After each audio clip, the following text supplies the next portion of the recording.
بسم اللہ الرحمن الرحیم۔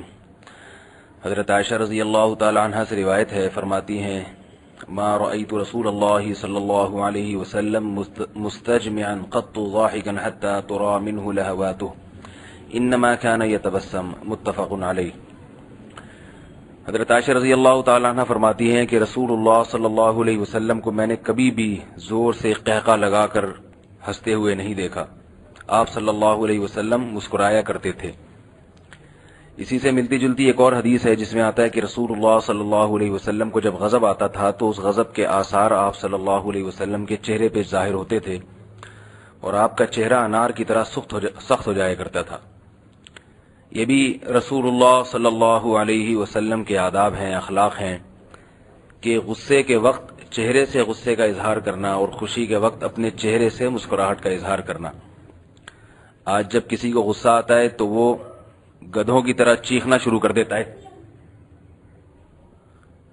اور اتنا زور زور سے پورے گھر کو اٹخ پٹخ کے ہمارے نوجوانوں میں عادت ہے اور اس کو کمال سمجھتے ہیں، بہادری سمجھتے ہیں۔ یہ بہت گھٹیا حرکت ہے۔ اگر آپ کنٹرول نہیں کر سکتے غصے پر تو کم از کم ایسا نہ ہو کہ آپ میں اور جانور میں، گدھے میں کوئی فرق ہی نہ رہے۔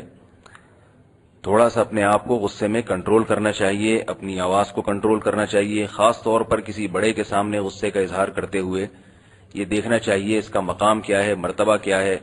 اونچی آواز سے چیخنا، اس سے کو اللہ تعالیٰ نے اس قرآن مجید میں اس کو ناپسند کیا ہے۔ ان انکر الاصوات لصوت الحمیر، فرمایا کہ سب سے بری آواز گدھے کی آواز ہے۔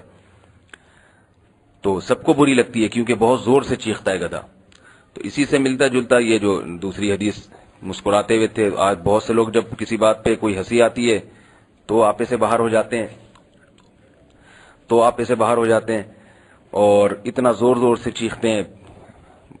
بعض دفعہ ایسا ہوتا ہے کہ ہمیں کسی گلی میں کسی کے ہنسنے کی آواز آتی ہے، میرے ساتھ تو ایسا ہوا ہے، میں باہر نکلا، میں سمجھا کوئی رو رہا ہے، کسی کی میت ہو گئی اور چیخ چیخ کے پتہ چلا کہ وہ جی ہنس رہا ہے، وہ تو پتہ ہی نہیں چلتا ہے رو رہے ہیں ہنس رہے ہیں، کیا عجیب ایک وہ بس وہ یورپ سے اور جو فلموں اور ڈراموں سے متاثر ہیں، ان کے جو اسٹائل ہیں وہی انداز ہمارے معاشرے میں آتے چلے جا رہے ہیں۔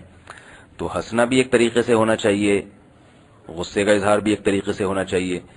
ان احادیث کا مقصد یہ نہیں ہوتا کہ شریعت آپ کو بالکل بانڈ کرنا چاہ رہی ہے، آپ کے ہنسنے پر بھی پابندی۔ بعض لوگ سوچتے ہیں کہ بھئی یہ کیا ہے، ہمیں اب ہنسنے پر بھی پہلے حدیث میں دیکھنا پڑے گا کہ ہنسنے کا کیا طریقہ ہے اسلام میں، رونے سے پہلے بھی حدیث میں دیکھنا پڑے گا کہ جی رونے کا اسلام میں کیا طریقہ ہے۔ تو یہ تو بہت مشکل، ہم سے نماز روزہ ہو نہیں رہا اور یہاں ہنسنے اور رونے پر بھی پابندیاں لگائی جا رہی ہیں۔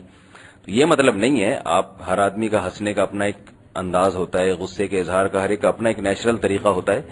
مقصد یہ ہے کہ تھوڑا سا لگام دیں، تھوڑا سا پتہ چلے آپ کے ہنسنے سے اور آپ کے رونے سے کہ آپ انسان ہیں، آپ جانور نہیں ہیں، بس مقصد یہ ہے۔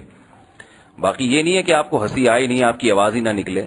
صحابہ کرام بھی مسکرایا کرتے تھے، ہنستے بھی تھے، ان کی آواز بھی نکلتی تھی۔ تو بس مقصد تھوڑا سا کنٹرول کرنا ہے۔ اللہ تعالیٰ عمل کی توفیق عطا فرمائے۔